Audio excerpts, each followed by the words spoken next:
Adesso ci occupiamo di un aspetto molto importante, delicato, pochi conoscono, ma è così, bambini sottratti. Di chi stiamo parlando? Stiamo parlando di alcune coppie che si sposano, sono unite in Giappone per una legislazione che tra pochissimo chiederemo al nostro Piedeviglia, evidentemente che ha delle falle molto grosse e si spera possano in qualche maniera essere ricoperte, non dà la possibilità a alcuni padri separati di vedere i propri figli, se no rischia l'arresto. Pensate, è una notizia clamorosa, si pensa al Giappone molte volte come in qualche maniera uno Stato in cui i diritti dovrebbero essere in qualche maniera più tutelati possibile. C'è questo aspetto che interessa anche un nostro connazionale, anzi sono più di uno, purtroppo. Pensate, sono i bambini sottratti, sono una quota altissima, quasi 3.000 bambini.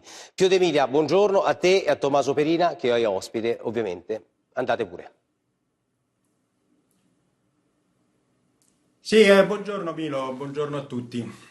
Allora, intanto qualche precisazione perché nelle cifre ci siamo un po' persi. Allora, intanto i bambini sottratti in Giappone, pensate, non sono 3.000, sono 3 milioni quasi, 2 milioni e Ecco. 700.000. Che cosa intendiamo per bambini sottratti?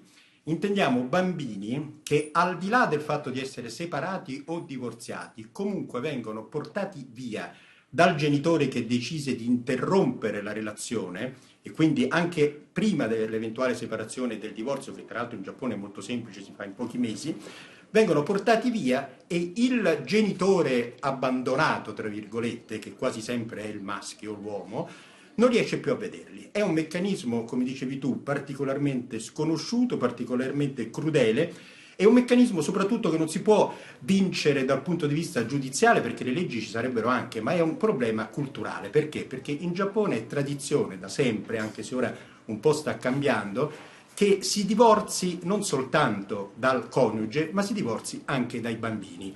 In pratica non esiste la famiglia allargata come da noi in Occidente, non esiste il padre o la madre che i weekend va a prendere il bambino, li porta a fare i viaggi, le vacanze, addirittura l'affido congiunto non è previsto dalla Costituzione del Giappone. Questo è un grande problema perché i bambini, una volta che i genitori si separano o semplicemente si allontanano, perdono il loro sacrosanto diritto di avere entrambi i genitori che sono vivi e vegeti. Ora, c'è una convenzione dell'AIA, si chiama così, questa convenzione che finalmente il Giappone ha firmato 2 anni fa e che ha funzionato per quanto riguarda i bambini sottratti in un altro paese, cioè portati via per esempio dall'Italia, ci sono dei casi, e che poi possono essere e devono essere restituiti sempre che la sentenza del paese di origine sia a loro favorevole. Ma qui parliamo di un altro caso, parliamo di tutti i cittadini, non solo italiani, gli italiani sono 9 che hanno questo problema, sono 9 i bambini, qui abbiamo uno dei padri che adesso ci racconterà la sua storia. Il problema è che anche prima di qualsiasi atto di separazione, di divorzio, Tommaso non è né separato né divorziato, non possono vedere i bambini e se li vedono, pensate, li possono vedere sotto l'osservazione di un assistente sociale, non possono parlare la loro lingua tranne in casi speciali e non possono fare foto e nemmeno dare regali. Tommaso, dici un po' la tua esperienza. Sì, buongiorno.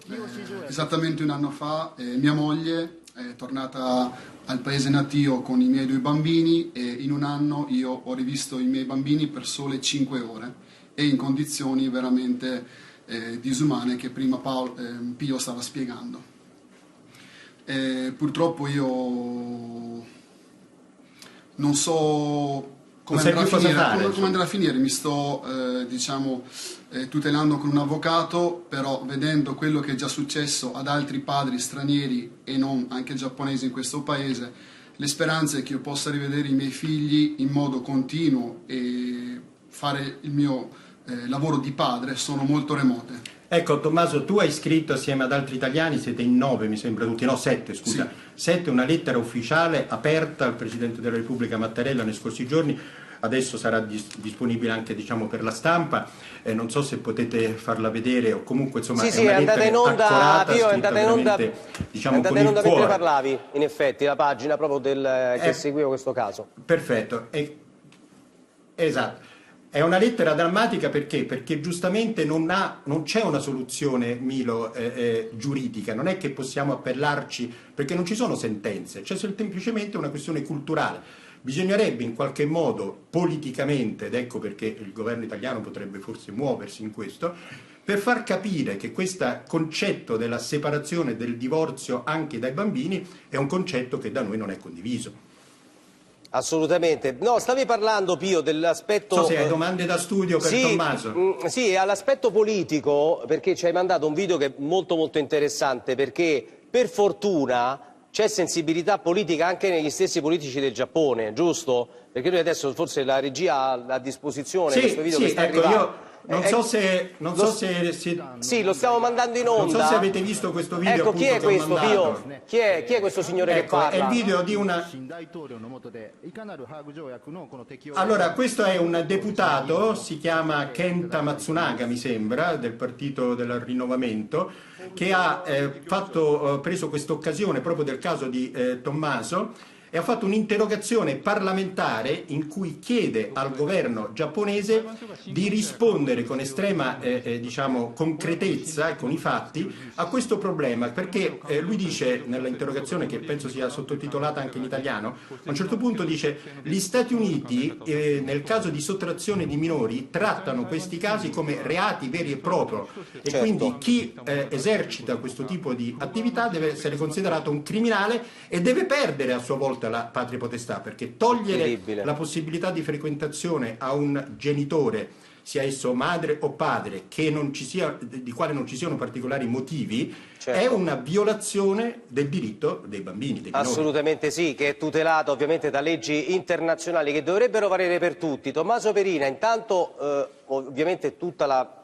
più grande solidarietà per quello che sta vivendo, ma l'altro aspetto che le chiedo: ma lei è riuscito ad avere un contatto con la sua ex moglie? Mi pare di capire che non c'è stato proprio dialogo, confronto, cioè non è riuscito a trovare dall'altra parte una persona con una sensibilità maggiore? Ha provato lei, insomma, tutte le strade possibili, ovviamente, è chiaro, la risposta è scontata l'avrà fatto.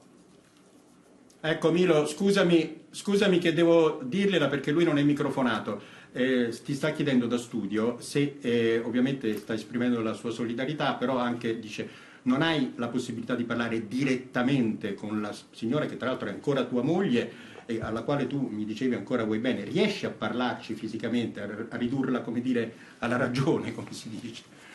L'ultima volta che ho parlato con mia moglie è stato metà giugno di quest'anno, per un'ora tramite un collegamento Skype, e mia moglie si rifiuta di voler parlare con me per il momento, quindi io sono anche convinto che se riuscissi a entrare in contatto con lei qualcosa si potrebbe fare, ma come spesso succede sono le suocere, le madri delle mogli che rapiscono le nostre mogli, fanno un lavaggio del cervello e chiudendo ogni contatto è per noi quasi impossibile riuscire a riprendere questa situazione disperata. Ecco Milo, il ruolo dei nonni qui in Giappone è molto importante, perché per esempio c'è stato un caso, non di un italiano, di uno straniero però, recentemente, dove la madre che aveva rapito i bambini, l'aveva portati in Giappone, è morta, il padre è venuto dall'estero per prendersi i bambini e non ci è riuscito perché i suoceri li hanno trattenuti e la legge giapponese gli ha consentito di farlo. Insomma, ovviamente tutto questo viene giustificato dal famoso concetto